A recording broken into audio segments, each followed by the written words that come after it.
それではお待たせいたしました。 Ladies and gentlemen, thank you for waiting. Now, we would like to proceed to the panel discussion. The moderator will be Professor Fumiaki Kubo, Director of USJI, Professor of University of Tokyo. Thank you for the introduction. I'm from University of Tokyo. My name is Kubo. And welcome to the Yasuda Auditorium of University of Tokyo. University of Tokyo's campus is adorned with the ginkgo trees. They're beautiful. And Minister Mari and Ms. Cutler's speeches were heard. Based on their speeches, we would like to start a panel discussion. First, let me introduce the panelists. And I think you have all the detailed CVs of all the panelists in the package distributed to you. So we'll dispense with the details. To my left, former ambassador to the U.S., former Japanese ambassador to the U.S., Ambassador Fujisaki, and Center for American Progress, fellow or senior fellow, Dr. Glenn Fukushima, and from Brookings Institution, Dr. Mireya Solis. And from the Japanese side, from the participating universities, Professor Urata from Waseda University. And from Kyoto University, we have Professor Jinji. And Doshisha University, Professor Terada. And Keio University, Professor Watanabe.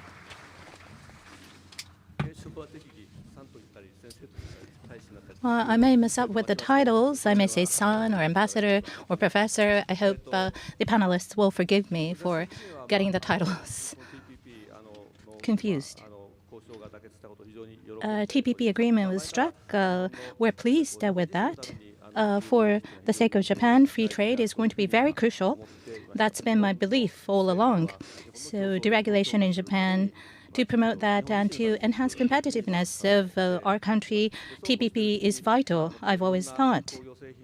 And Korea, which is a competitor to Japan, has struck FTA with the US and with the EU as well in terms of industrial goods. And Japan had been lagging behind Korea for some time.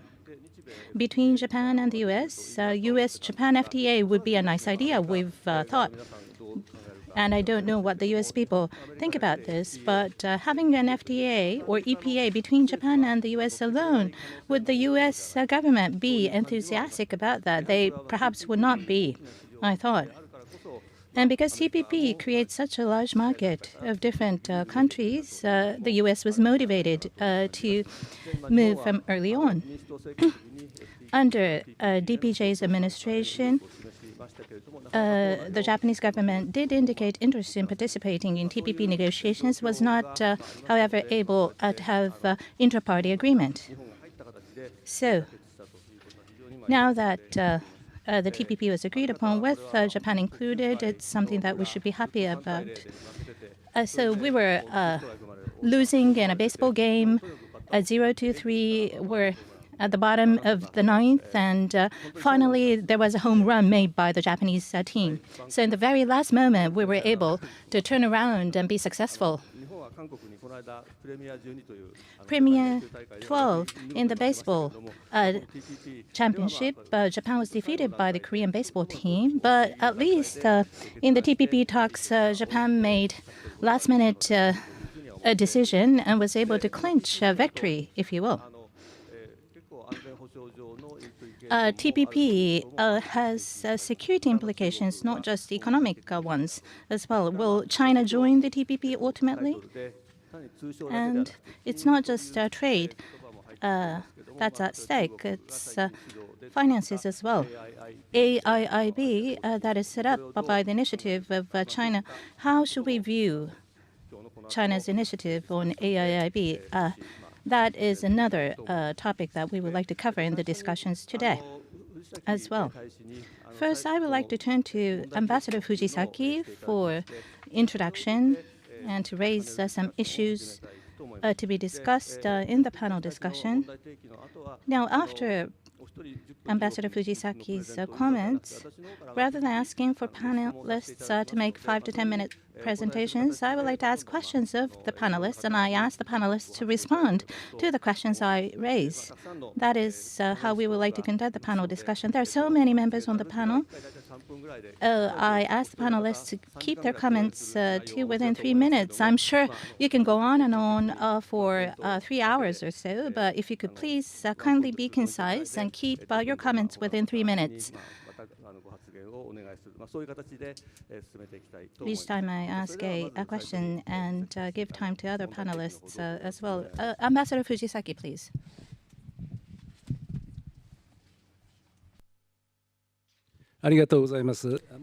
Thank you.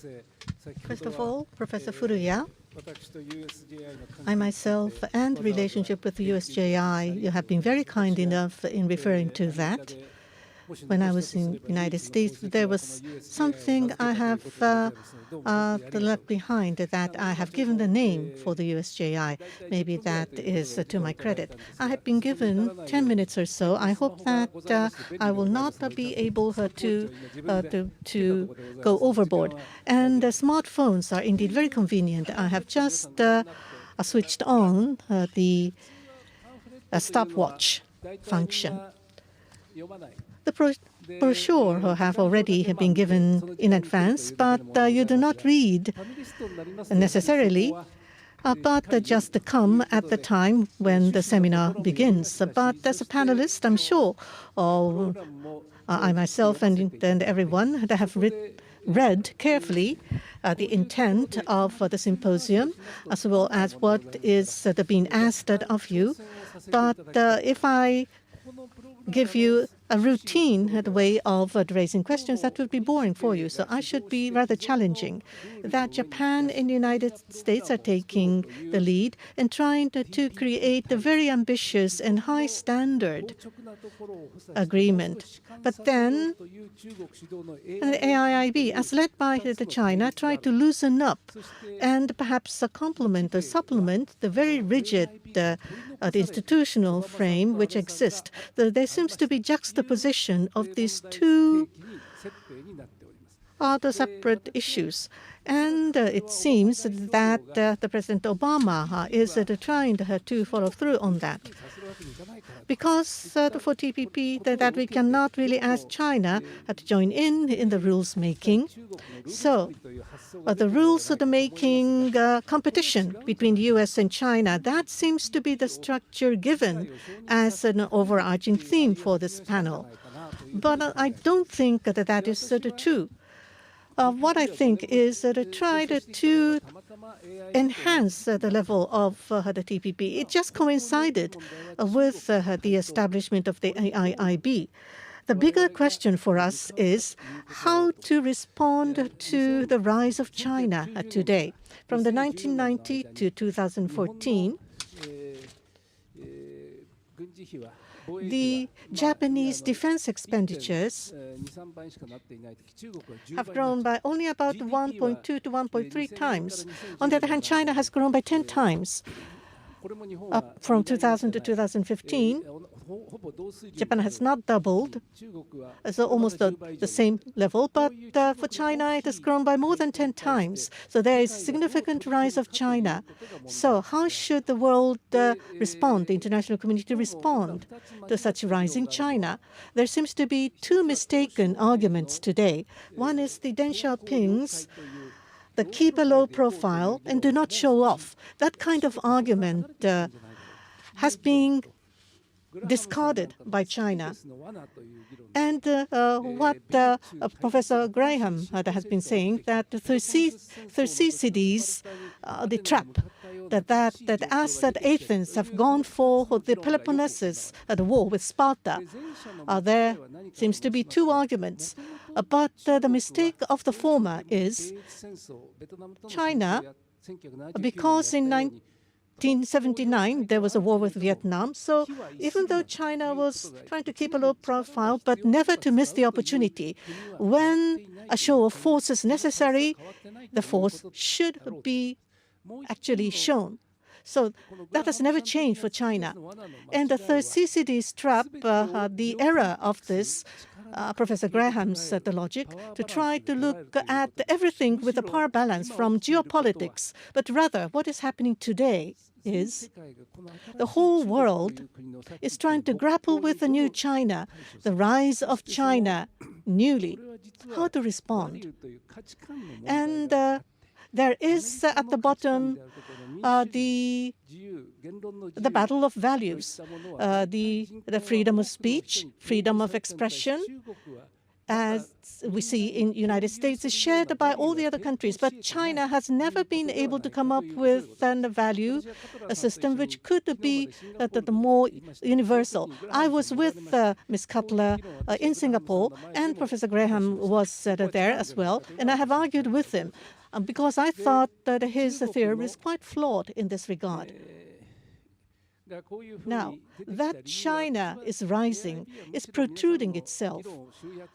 If I may try to summarize all the different arguments on AIIB, with the left hand showing a raw power in the Spratly Islands, so with the right hand to be more gentle, but to try to offer more attractive approaches. So how can the accumulated capital and goods that are being exported and be made useful outside of China, that may be the starting point. The TPP and AIIB are totally different from each other, so I don't think we can compare them as apple to apple in terms of rules making, because that would mean that we would be riding on the argument as put forward by China. Now, there are two things I would like to make a point of. One is the United States and the other is Southeast Asia. The new moves as taken by China for us may be positive in some sense because it was a wake-up call, because there has been rebalance of policies by United States and others. So there are new developments because of the rise of China in the background. Now, one thing I can say, which is a salient feature of the rise of China, for the TPP, everyone worked hard for 5 years, but AIIB, all the one belt, one road, the Silk Road concept, it is just China. China is asking others whether to join or not join. Whether China will change over to ask everyone to move in a consensus with everyone chipping in and working together or not. But rather, because of immediate benefits and economic profits, many countries are trying to make overture to China, especially in Europe. So with China taking one-sided initiative and the other countries following suit, is this a process positive or not, good for us or not? That is the point that we need to discuss. But from the flip side of the coin, I'm sure there will be many people who would say this is something good, this is something positive. Because China, there could be some ironic views that China would always be isolated and China would go it alone, and that's fine. Or from the long-term perspective, which will be better? Now, on the US, as Ms. Wendy Cutler has already said, TPP is fine. She has given us the good rubber stamp, and that is a sense of security for all of us. But is it really true? If the United States fails to try to ratify the TPP, then what would happen to RCEP? What may be the impact being felt on RCEP? RCEP may come to the fore. And the relative weight of the United States in Pacific, even though there will be a rebalanced policy, the relative presence of the U.S. may be weaker. So I hope that the United States will join the UNCLOS, and the IMF quota will be paid up by the Congress, and for TPP that promptly be ratified and joined. We should never go back to the days of the League of Nations or the Kyoto or the Protocol or the ICC. I hope that the United States will be more multilateral-minded and plurilateral-minded is what I would like to ask the U.S. to do. Now, I was surprised with this piece of paper. The title of this panel discussion is Japan and U.S. as leaders in the political and economic international order in the Asia-Pacific region. As leaders, it says. 50 years, the ASEAN has continued to grow, and under the Obama administration, the U.S. government has also been placing a lot of emphasis on the ASEAN, and that should be highly assessed. And Thailand and Indonesia and others are losing its economic weight, and because of the South China Sea issue, there seems to be discrepancy as to the position and stance of the different countries, and the ASEAN is losing steam, so to speak. And as ASEAN is faced with new challenges, what should we do? We need to support further the ASEAN. That, I believe, matters. So the existing order of today, the ASEAN and the enlarged ASEAN and the East Asia Summit and the APEC, on top of all this architecture, how can we build something more to try to continue to place emphasis on the ASEAN, the ASEAN being at the centerpiece? When we say Japan and U.S. as leaders, this would be something more akin to like the China's argument that in the Pacific, Asia-Pacific, there's a lot of space for the two powers, U.S. and China, to work that actively. We had maybe pointed fingers at when we say Japan and U.S. being the leaders. Te brute would be the kind of the comments we will get from the others. What we need to see is that we should also place emphasis on ASEAN and to be able to give consideration to the other countries as well. Thank you. Thank you very much. So the comments made, and you have made comments on the questions I raised, and let's take them up in a moment. So Ambassador Fujisaki made a point about the U.S., the second point that he made. We have two panelists from the U.S. They have been kind enough to travel all the way to Japan. So let's hear about what's happening in the U.S. Dr. Glenn Fukushima and Dr. Mireya Salis. So the U.S. Congress, with respect to the TPP, is it going to approve the TPP? Is it going to happen next year? Or is there a possibility that they will vote down the TPP? If that happens, what's going to happen? And in the past, FTA between the U.S. and Korea, their negotiations were concluded in 2007, but it was ratified by the U.S. Congress in 2011. Took a long time up to ratification. Could that happen with the TPP? No. Democrats in the U.S., in general, are negative about the TPP, and it seems that the Republicans, in general, seem to be supportive of the TPP. Why is that the case? In the Congress, 80% of the Democrats seem to be against the TPP, it seems. So, in recent months and years, Democrats may be perhaps supporting protectionism, or why are they against the TPP? May I turn to Dr. Fukushima first? Thank you very much. I'd like to first begin by thanking the U.S.-Japan Institute for convening this conference at a very timely period. And secondly, I'd like to say that I'm very pleased to be back here at Tokyo University, because from 1973 to 74, as a foreign research student, and from 1982 to 83 as a Fulbright research fellow, I had the pleasure of studying here at Tokyo University. Thirdly, I'm very pleased to be on this panel with distinguished colleagues and friends, and especially Wendy Cutler, who joined USTR in 1988 when I was working there. So it makes me feel very old to be with you here today. A lot has changed in the 25 years since I left USTR in 1990, but I'm very pleased to hear from both Minister Amari and from Wendy Cutler about the fact that Japan was eager to be at the table and to cooperate with the United States in bringing about a successful conclusion of the TPP.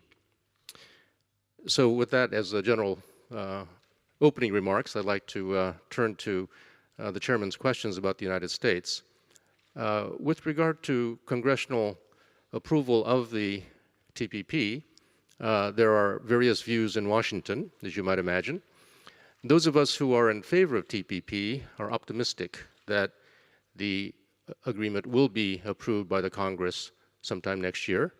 I would say that among the trade specialists that I speak with in Washington, perhaps 60% believe that the likelihood is strong that the deal will be passed next year.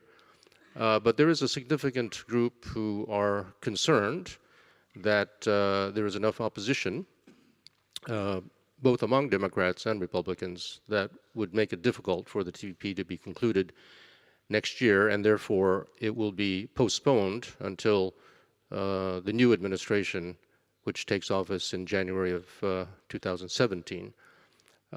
As Wendy Cutler said in her remarks, however, I think that the importance of the TPP and the benefits it would bring to the United States as well as to the other member countries it's a very strong argument, certainly from the economic point of view, but also from the political and security point of view, that it would be a missed opportunity not to approve this. The second point, I think, as Wendy Cutler also mentioned, is that the consequences of not approving TPP would be quite detrimental. And therefore, I think that even those who express some skepticism about the TPP will, at the end of the day, come to the conclusion that this is for the benefit of the United States and for the 12 countries, the other 11 countries as well, and for the benefit of the Asia-Pacific region, for the TPP to be approved. So I'm among those who are on the optimistic side that it will be approved sometime next year. But on the other hand, given what's going on in the United States, in all the political discussions, especially regarding the presidential election next year, and the dissatisfaction among many Americans about the state of the economy, as well as the argument among some that trade agreements in the past, including NAFTA, have not, and the Korea US FTA as well, have not produced the kind of economic benefits to the United States that had been anticipated, that all of these can certainly argue towards delaying the approval. So I wouldn't be surprised if it's delayed, but I hope and I believe that it will be approved next year. Thank you very much. It is really a pleasure to be here, and I want to thank the host for kindly inviting me to join this distinguished panel.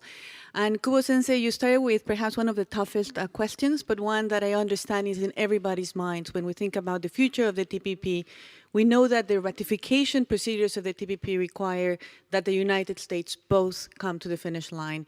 And of course, there's a lot of interest because this is a very interesting year in the United States, given the presidential election coming up next November.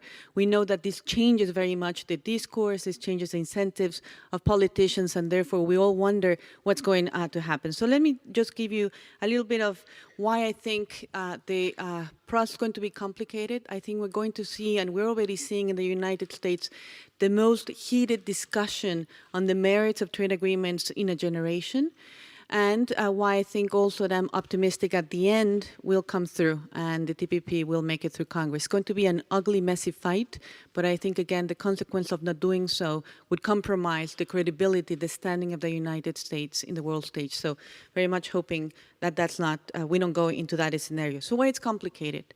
For the Democrats, trade agreements have always been difficult because of their domestic base of support. Many unions in the United States have been skeptical about the benefits of trade agreements. And I think that it's important to know that the TPP actually goes further than other trade agreements in addressing the concerns of unions and environmental groups. Especially, there are very good provisions, for example, in promoting independent unions in Vietnam. So ideas that perhaps with an agreement that addresses their concerns, there could be some change of the minds. But it's clear that some have already made their minds and might not be persuaded. The Republicans, they're also, that's where I see, I think, the biggest change of late. They used to be a party that you could count that they would consistently vote in favor of trade agreements, but there has become a less coherent party, if I may say so, with the arrival of the Tea Party. Many of the Tea Party members would not like to give President Obama a legacy-making success like the TPP, but also I think it's important to note that when the TPP agreement was reached, there were some very important compromises, I think good compromises, that have created some discomfort among some mainstream Republicans. We're talking about the tobacco carve-out from the investor-state dispute settlement.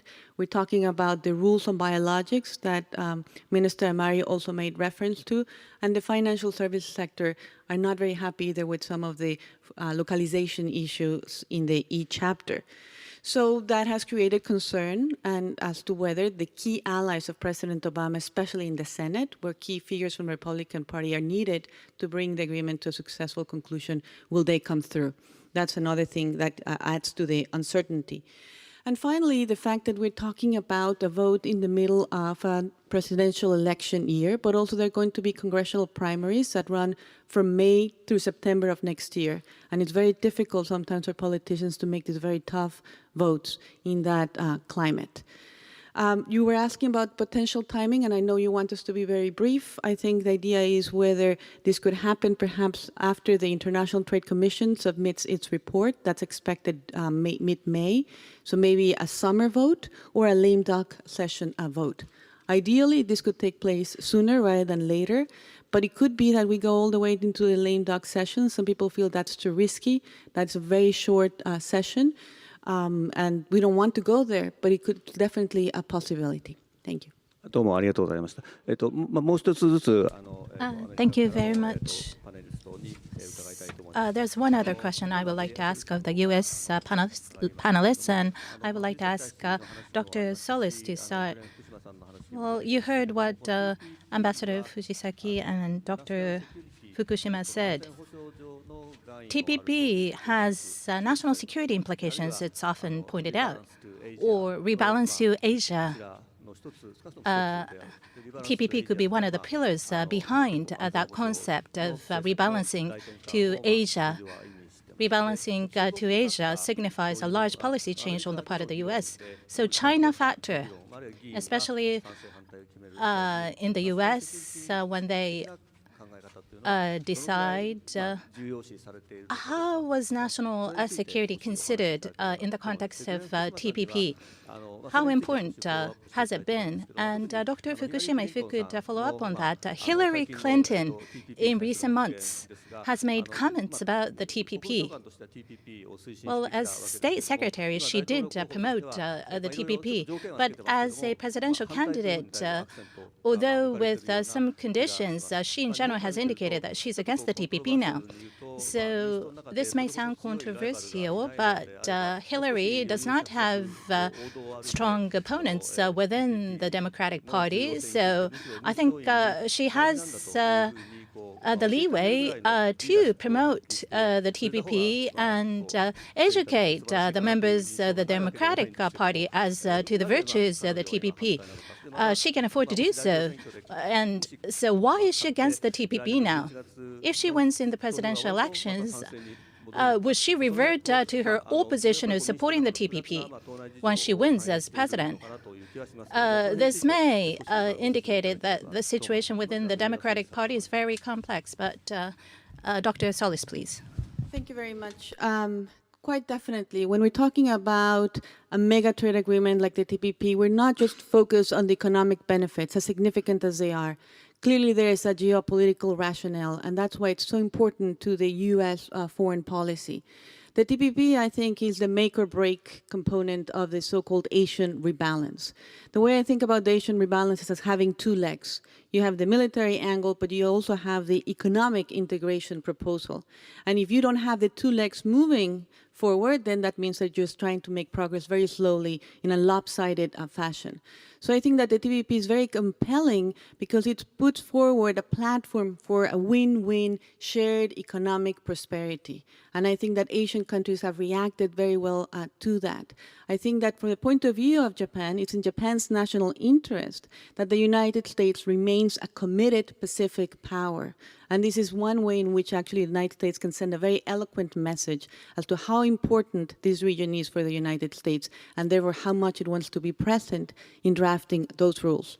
And my last point here is that this also means, in my mind, that the TPP is definitely not a containment device vis-a-vis China. In my mind, the long game of the TPP has been from the get-go how to create an incentive structure for China to abide by these higher disciplines, because China will see it in its national interest to advance its own market reforms. So it is an inclusion strategy, try to encourage China to play by these rules that we think provide for greater prosperity and puts China more level playing field. どうもありがとうございます。それではグレン福島さん。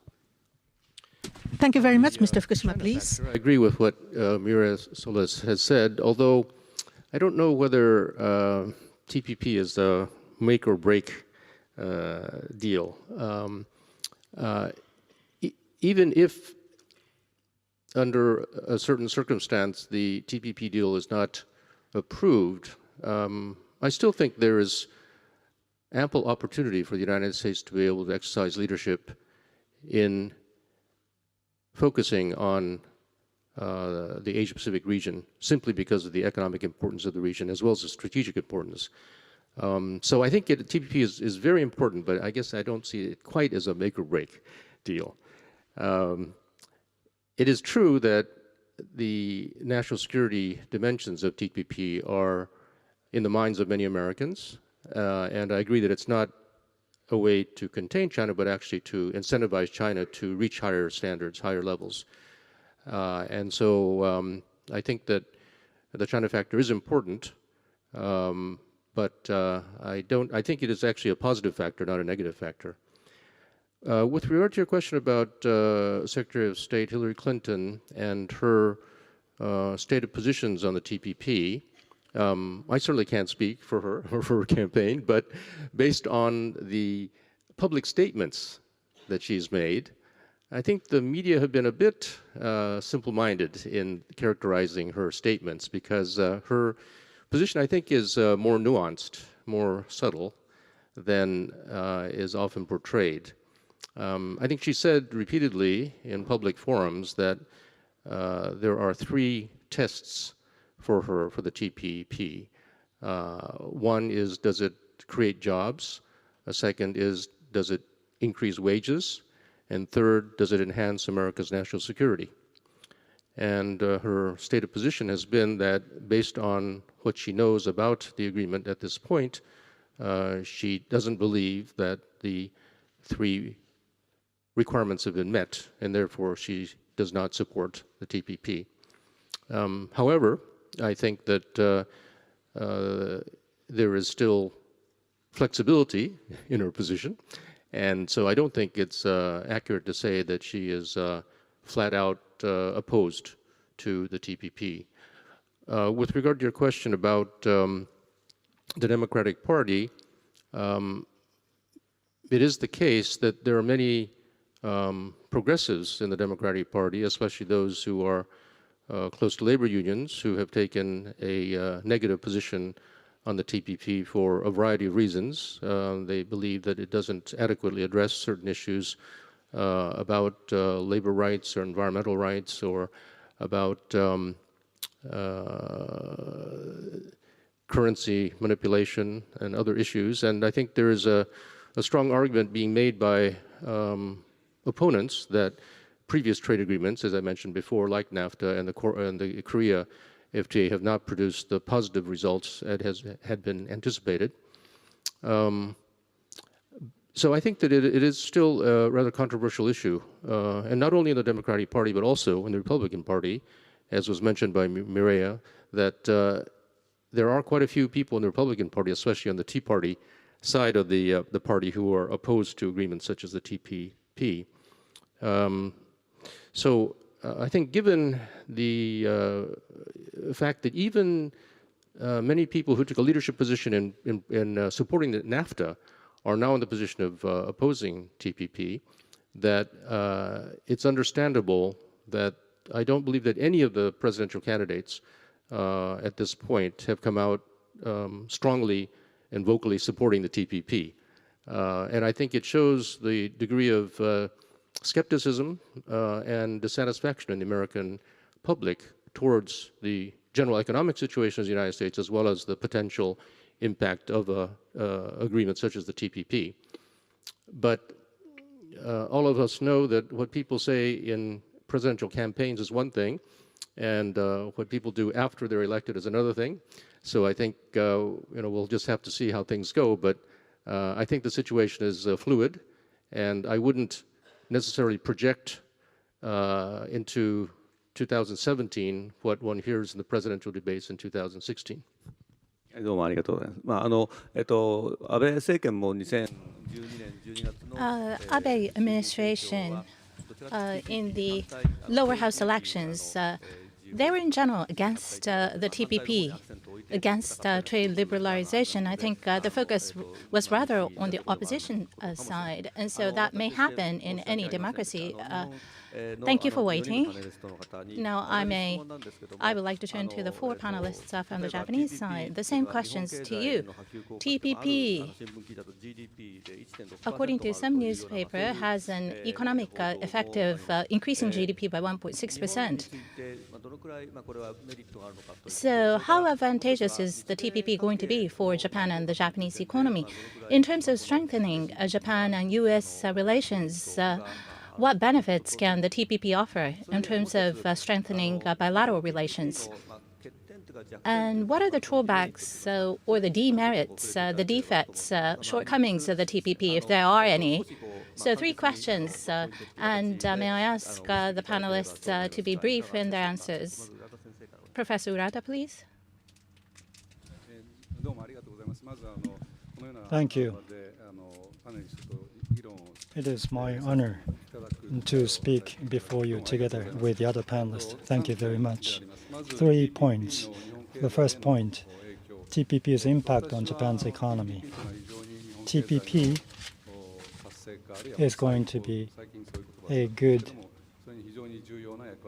is going to play an important role in encouraging Japanese economy. Professor Kubo mentioned in 2012, Prime Minister Abe was re-elected as a Prime Minister, and in those years, it was difficult for Japan to enter the negotiation because there were those sensitive items, those 5 products and items.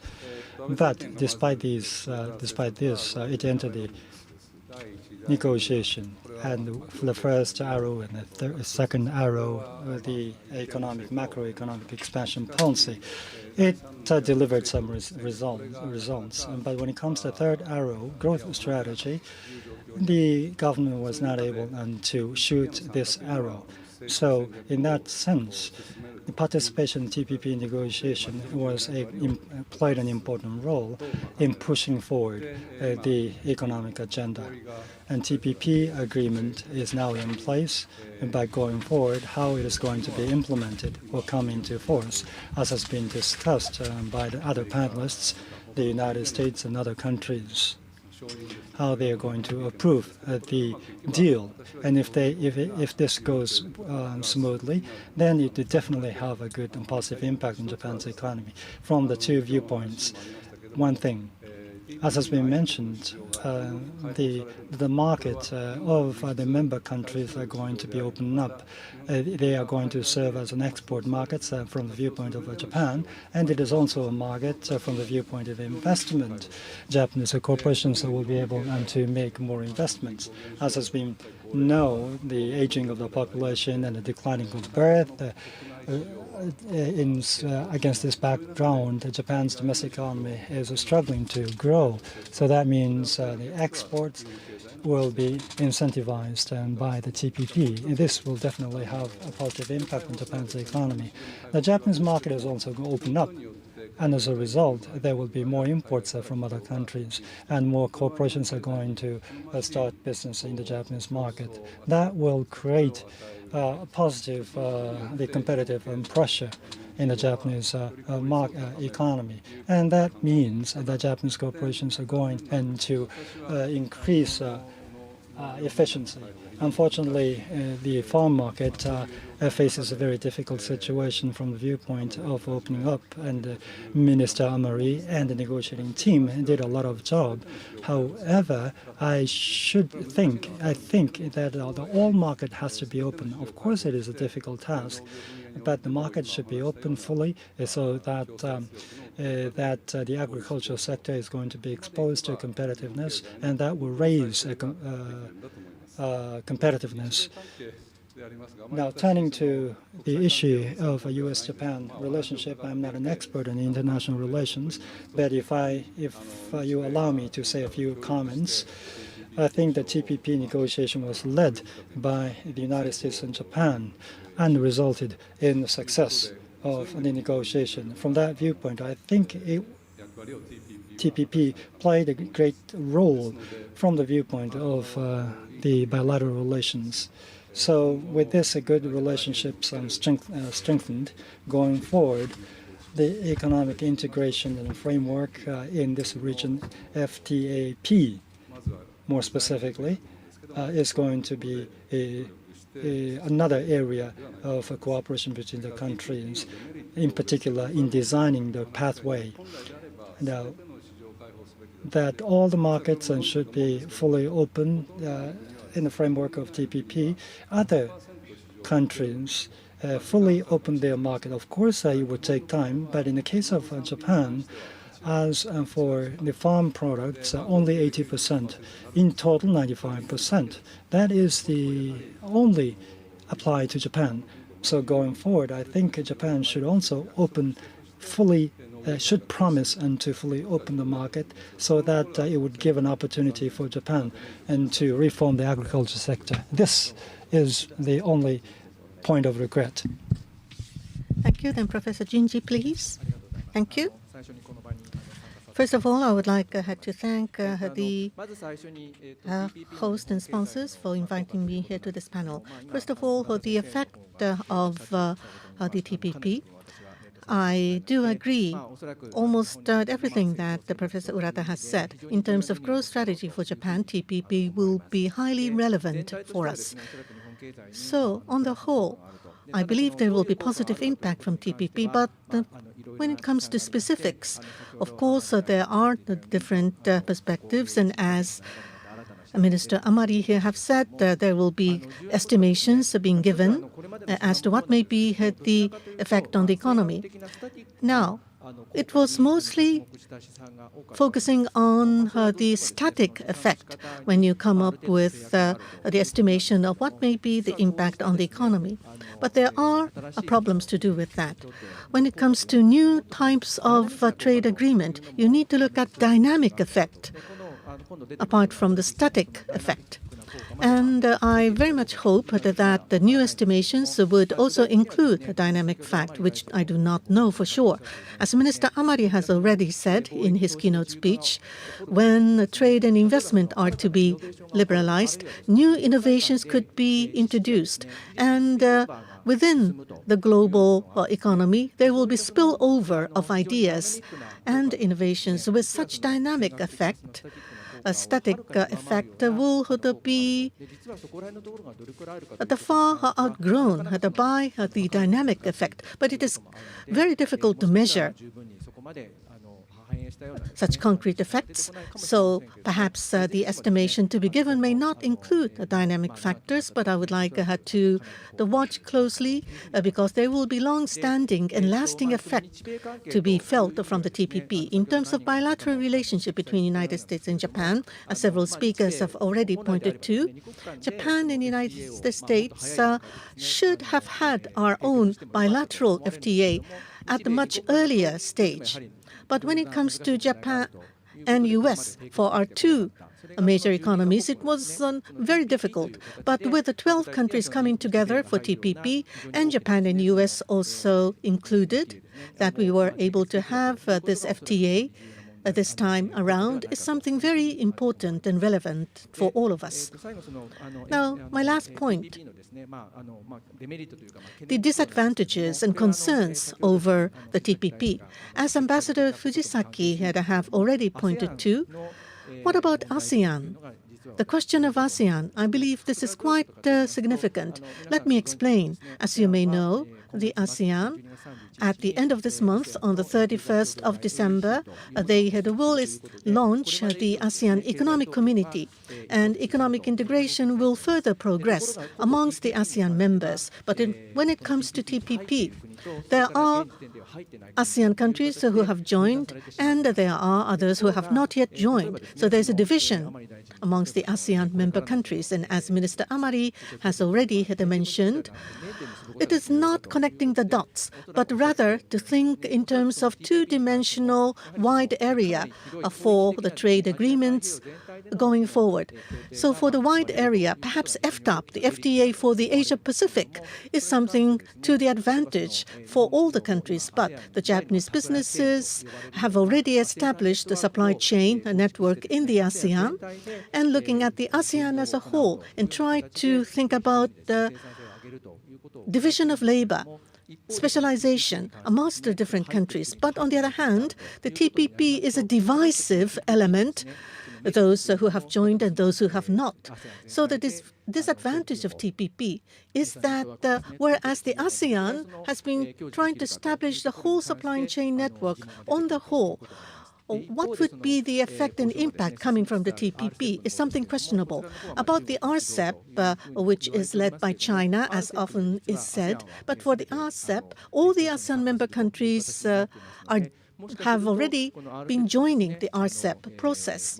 So for the RCEP, when it comes to fruition, then what about TPP? The disadvantage may come to the fore. So the TPP advantages may be lessened because of that. Thank you. Yes. My name is Terada from Doshisha University. I'm very pleased to be here. This is a very timely and important topic and a symposium. Thank you very much for the invitation. The three questions raised by Professor Kubo, with respect to them, based on the two characteristics of the TPP, I would like to respond to the three questions. One is that the TPP is different from the Japanese FTAs that Japan has concluded thus far. It's not bilateral, it's multilateral. If it's a bilateral agreement, we may talk about elimination of tariffs, but where are the products made, actually? Rule of origin, without it, unless that is cleared, zero tariff benefit cannot be fully enjoyed. But in a multilateral setting, rule of origin problems that I mentioned can be resolved to a great extent. So it's not bilateral, it's a multilateral agreement that Japan has concluded for the first time. And considering that there will be benefits to be enjoyed by the Japanese economy, another aspect of the TPP is that it's open-ended. The TPP, 21 members of APEC have access to the TPP. In the case of RCEP, from what I know, ASEAN plus one FTA will have to be first concluded to be part of RCEP. So considering that, compared to the RCEP, the TPP is more open to participation. It's easier to participate. In actuality, Korea and ASEAN members, including the Philippines, Indonesia, and Thailand, with respect to the TPP, they have indicated that they're interested in participating. They're raising their hands. So going forward, if the number of participating countries increases, the impact that it is a multilateral agreement is going to be even greater. It's going to have even more beneficial impact on the economy. So if you want to bring about positive benefits to one's economy, well, then Japan should encourage other countries in Asia to participate, to provide information that they need so that they would be encouraged to participate in the TPP. That's going to be important. Now, second, about the significance of U.S.-Japan relations or significance of the TPP to the bilateral relations. As Ambassador Fujisaki said, we often talk about a common set of values that we share between the two countries, Japan and the U.S. TPP, of course, has its political implications, but economic values, market principles, export orientation, investment leading to innovation. Thus far, between the U.S. and Japan, we've always promoted that in the forms of declaration and so forth. Within the TPP framework, we're able to further promote that.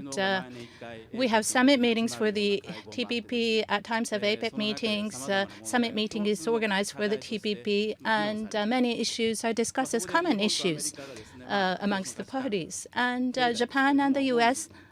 can talk about the shared economic values, and they can be proposed to the other countries. And if non-participating member is interested, we can offer such values. And so that is part of the TPP as well. So the issues that's been discussed and agreed upon between Japan and the U.S., they can be embraced by other countries within the framework of the TPP. Now, last but not least, what are the problems or the issues with respect to the TPP? I said that TPP is important in that it's a multilateral agreement, but actually there are some bilateral aspects remaining in the TPP. For example, tariff rates. Professor Urata said that most of the countries have agreed to bring down tariffs to zero. Japan, not necessarily. So the spaghetti chart, that's not what we're promoting in the TPP. It's better to have common tariffs. That's beneficial for exporters. But in terms of market access, this bilateral type of approach still remains and lingers. Ms. Cutler, you're here in front of me. It's hard for me to comment on this, but well, there are products that the U.S. are unwilling to accept, sugar or dairy products. And because this is a multilateral agreement, what's going to be the impact? Australia wants to export sugar to the U.S. That was one of the reasons why they're part of this. But the U.S. is not going to engage in market access negotiations bilaterally. So Australia is not in a position to export their sugar products with zero tariffs to the U.S. So there are some of such examples. So it seems that some bilateral approaches remain, and the same products are offered with differing tariff rates to different countries. So with such bilateral aspects remaining, what would happen to the TPP? Can the TPP overcome such aspects? And from the viewpoint of Japanese contribution, I think that's going to be a thorny and important issue. On the far left, and I'm sorry to give the microphone to you as the last speaker. My name is Watanabe of Keio University. Thank you. And I'm extremely thankful to every one of you for inviting me to here. Wendy Cutler is here. Wendy Cutler was Wendy Silverman in the 1980s, or I think it was in 1988 in Geneva. There was a bilateral negotiation on government procurement. And it was a tough negotiation at the time. There was still a term as U.S.-Japan trade friction. And now, today, through TPP, that the two countries entered into TPP relationship, and that is extremely a FTA. It is really a good opportunity, and I'm really happy to have Cutler here, Wendy Cutler-san here. Now, three questions. The three previous speakers are real experts on the topic. So I was thinking of talking about the rules of origin, but Hiroda-san talked about it, and static effect, but also dynamic effect. That was another point I wanted to talk about, but Professor Jinji had already talked about that. So I'm in a difficult position. That said, what I would like to say here is that there's going to be a spillover effect. Not only the elimination of tariff, there are a lot of rules that have been established. For example, SOE, state-owned enterprises. SOE, on SOEs, the certain kind of rule was established, and similar to investment, ISDS, that investor state dispute settlement. In the bilateral negotiation between Australia and Japan, Australia was against the idea, so it was not included. But there was the government change in Australia, and right now it is more supportive of the idea. For the past 10 years, about 15 bilateral EPAs came into force when it comes to Japan.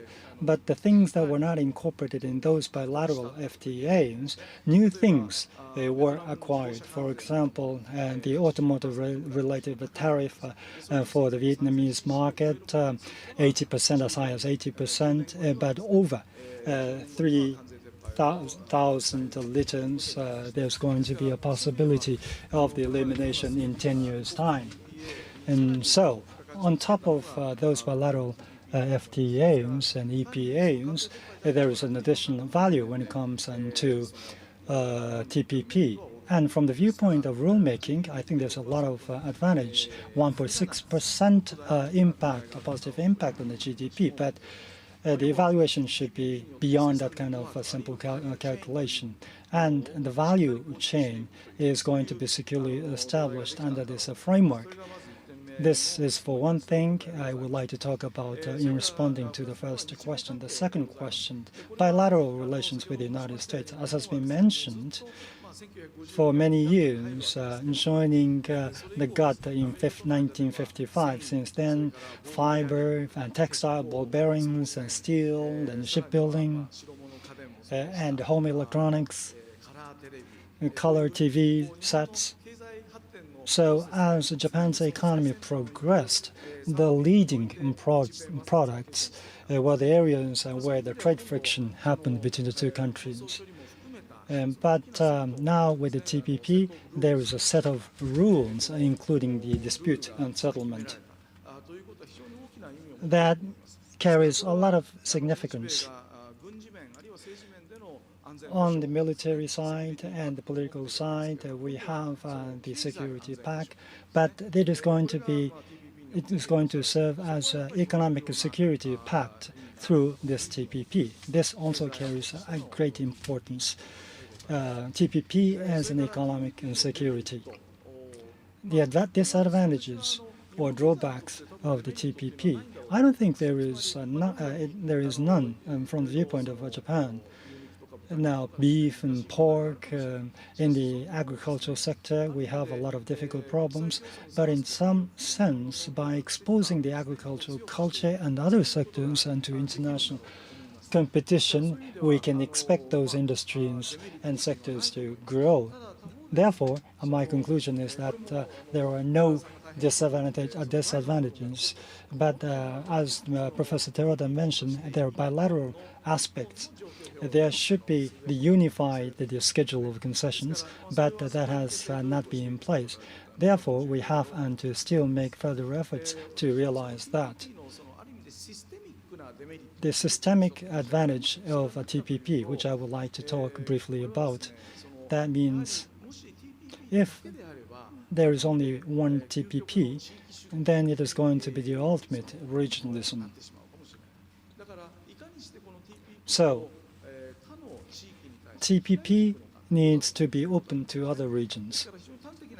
To put it simply, this TPP has to continue to grow to incorporate multilateralism or give incentives to the international community to stand on multilateralism. DDA started in 2001, but it has not come to a conclusion yet. and rulemaking is not made possible, except some small progress, such as a trade facilitation agreement. Therefore, in this area, there is a rule, but investment, competition, government procurement, there are no rules yet. So in this kind of international vacuum, this TPP has been established. Therefore, this TPP needs to be put into the multilateral framework. And Professor Terada mentioned this is a multilateral framework, but to put it more accurately, it is a plurilateral agreement. So this plurilateral agreement should advance into the phase of multilateral agreement. Multilateralization of regionalism is going to be an important goal. I think that point is important. One more point I would like to add is there is a complementarity between RCEP and TPP. TPP, on its part, in the area of investment, is far beyond the scope of RCEP in terms of the number of destinations viewed from Japan. Within the 41% is the ratio of investment targets, destinations in TPP. But investment, there's going to be an advantage when it comes to our RCEP. So Japan's task is to promote TPP and RCEP hand in hand. Thank you. Thank you very much. So we have just heard from the 4 Japanese panelists. They have given us a very in-depth view of the TPP and others. And I hope that we will be able to come back once again a little later. But for the TPP, there's a China factor. If I could ask, we are not trying to antagonize China. It is not that we are trying to exclude China. That is not our position at all. Because there are certain views that are often heard in Japan, but I don't think we can talk about the text, but an order for international trade has to be led by China. But looking at China, on the other hand, today, for instance, there seems to be the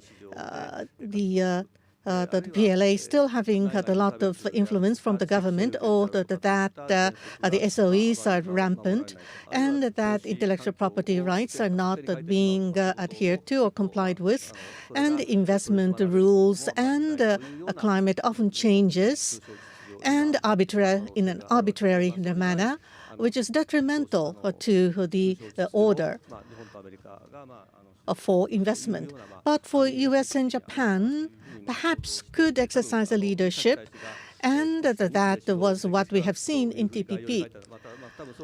I'm sure what Ambassador Fujisaki has pointed to, that is not that really the good in trying to just look at those the two as being the antagonistic to each other. But whether China wishes to come into TPP, or should the TPP member countries try to make overture to China, or should we give cold shoulder to China? I don't think there is any intention of containing China for the TPP, because it will be decision to be taken by China freely.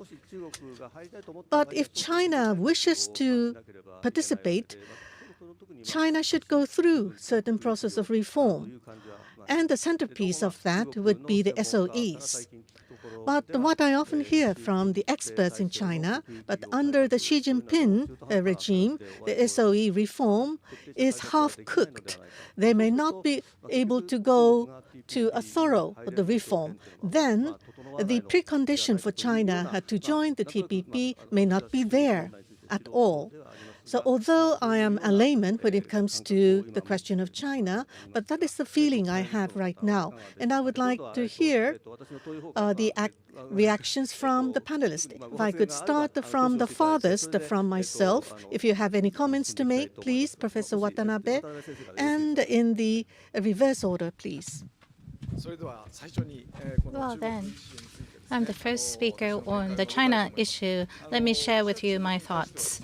Vis-a-vis China, my thinking is that through the TPP, a challenge and cooperation, both can happen with respect to China. We can approach them from those two perspectives. When TPP negotiations got off to a start, I think China was wary of the process because they might have thought that this is a mechanism for containing China. But I think China's stance toward the TPP is now changing.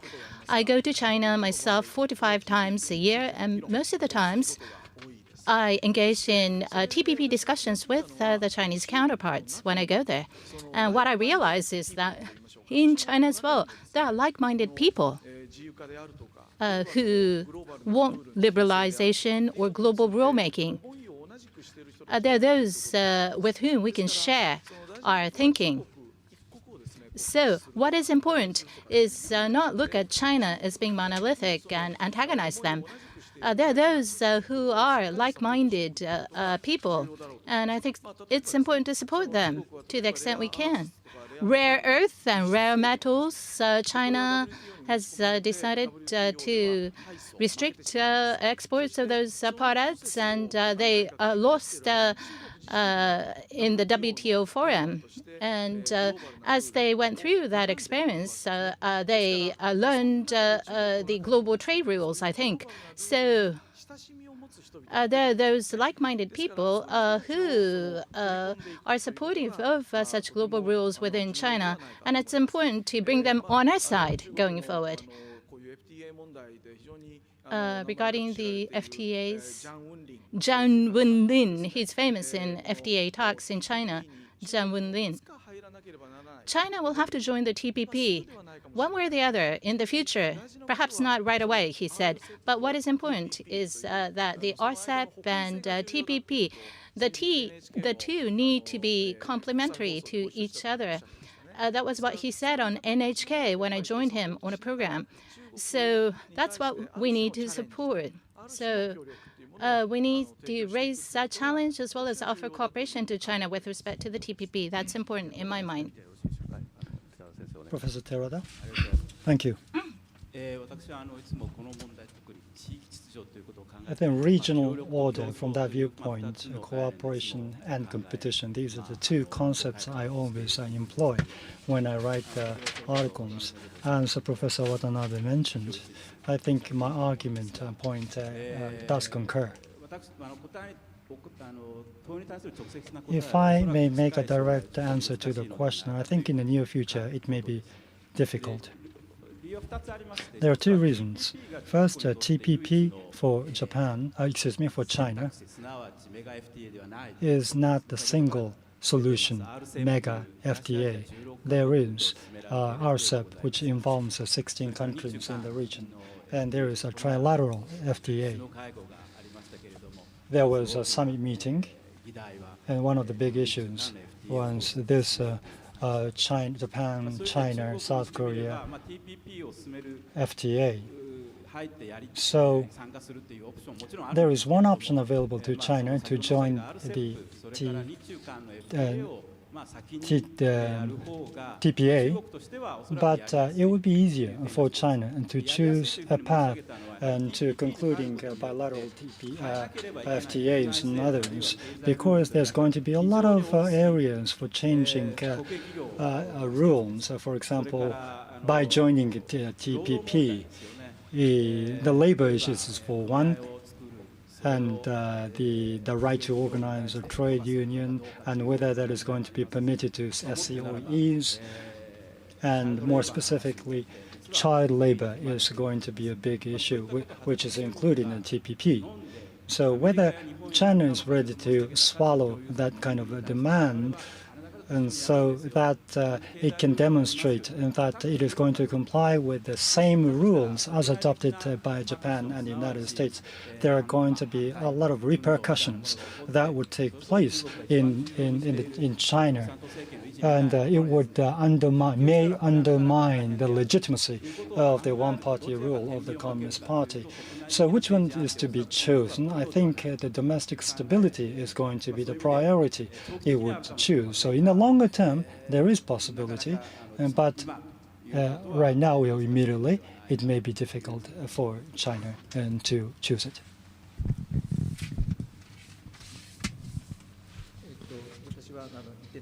Now, just one point. On TPP, those countries who are already members of the TPP, I believe basically for all of them, they would welcome China to join if and when China is sincerely wishing to join the TPP, and Japan and others would support China to try to welcome amongst those countries. But in the near future, it may be quite difficult for China to join. Back a few years ago, when they have joined the WTO, that was beneficial to the Chinese economy because it has revitalized its economy. And if the same benefit is seen by China on the TPP in the future, there could be a lot of possibility for them to actually join.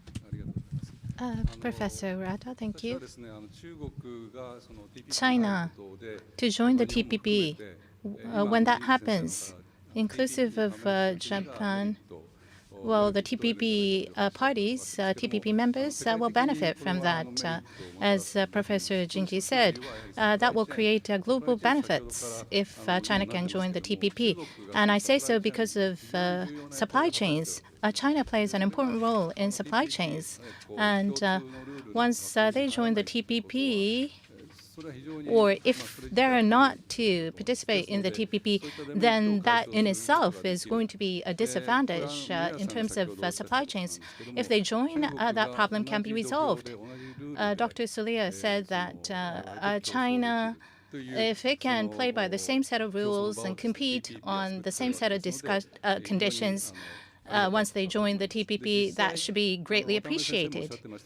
As Professor Watanabe said, Chinese economists, among them, there are those who support the idea of China participating in the TPP.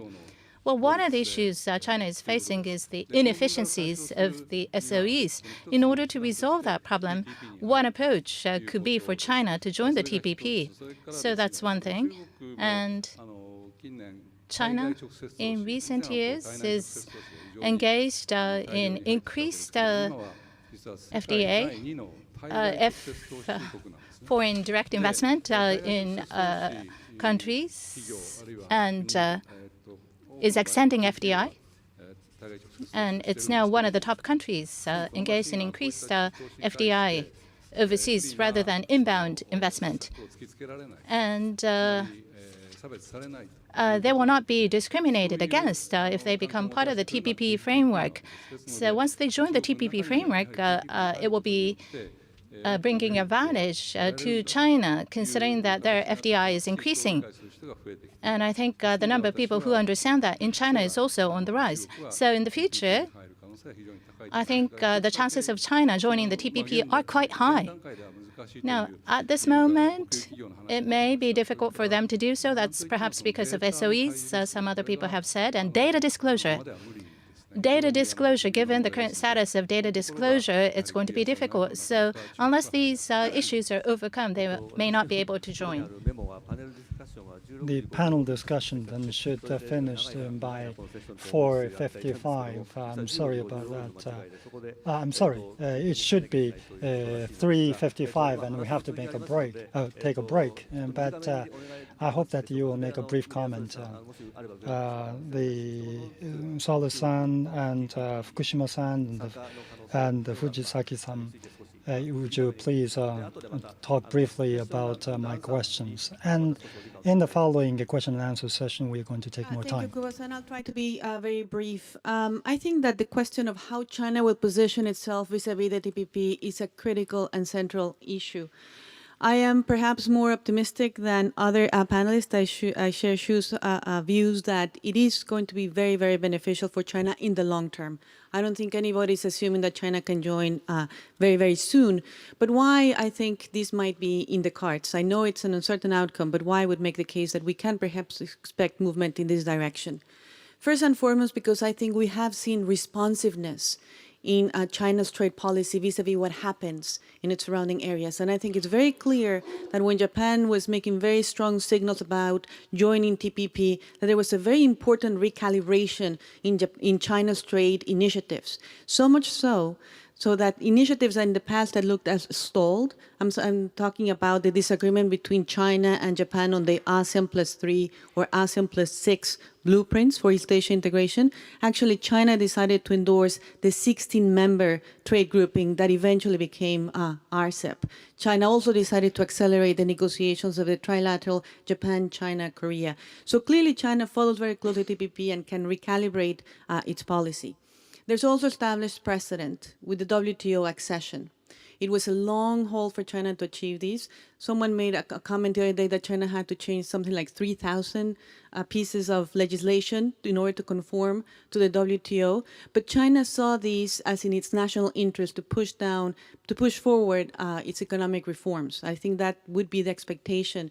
I remember recently, a month or so ago, a communist paper made the case that there was close alignment between the domestic reform agenda and the TPP agenda. Definitely, it's not going to be easy. There's going to be a lot of political pushback, but there are some reformers in China that could see this as the way forward. Third piece of information, when China was chair of the APEC, it pushed forward for what is actually an American concept. That is, a free trade area of the Asia-Pacific was originally coined by the United States. What's important here is that China is already accepting an Asia-Pacific configuration. It's not talking about trade initiatives that are only among Asian countries, but it's actually thinking about these broader groupings. And my last point is that perhaps we should not focus at this stage on whether China will join TPP or not. There are going to be a number of preparatory steps. There's not going to be a jump all of a sudden.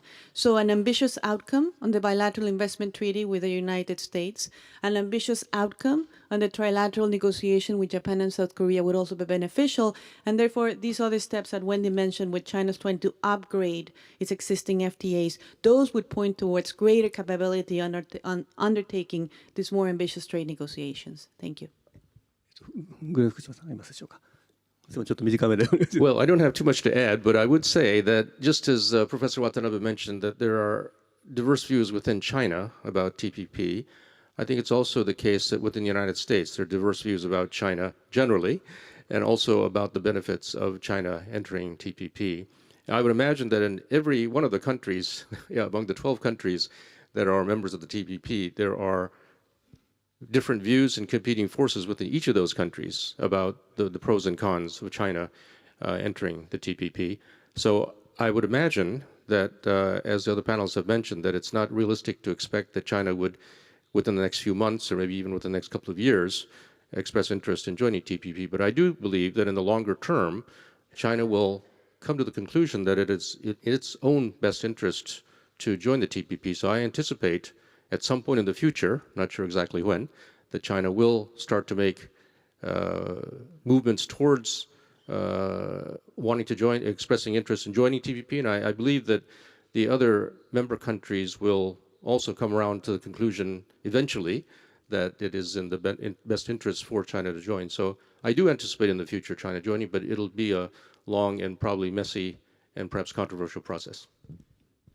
どうもありがとうございます。それでは締めくくりになりますから、藤崎大使、一言。Ambassador Fujisaki, just to close this part of the panel. Well, TPP, we were fortunate to participate. Well, we were seeing FTAs amongst different countries, and we were given a lifeline, if you will. And TPP is well formulated, and that's because of the efforts made by the negotiating team led by Minister Amari. With respect to CKJ, and all we can say is that we're open, and so encourage China and Korea to participate.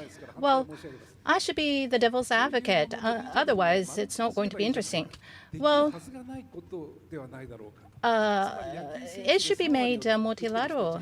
Those 0.3 batters who have an average of 30%. Well, not everyone is a 30% batter. West Asia, South Asia countries, they will have difficulties. So we have to understand that it cannot be made into a multilateral agreement in the truest sense. It's going to be difficult. Well, I would be happy to hear objections later. With regard to this panel discussion, with regard to TPP, I think it is made up of, the panel is made up of pro-TPP experts, and there must be a counter-argument about this. Of course, before the TPP was agreed upon, there should be a pro and cons, but since the TPP is agreed, it is an important step and to think of, to make up a panel that is made of the pro-TPP experts. Sorry for going overboard. Now we would like to bring this discussion part into a close. If there are many more points you would like to make your case and any counter-arguments, and please do so in the Q&A session. Thank you very much. We would like to take a 15-minute break. During this break period, if you have any questions, please fill in the question sheet and hand them over to the staff nearby.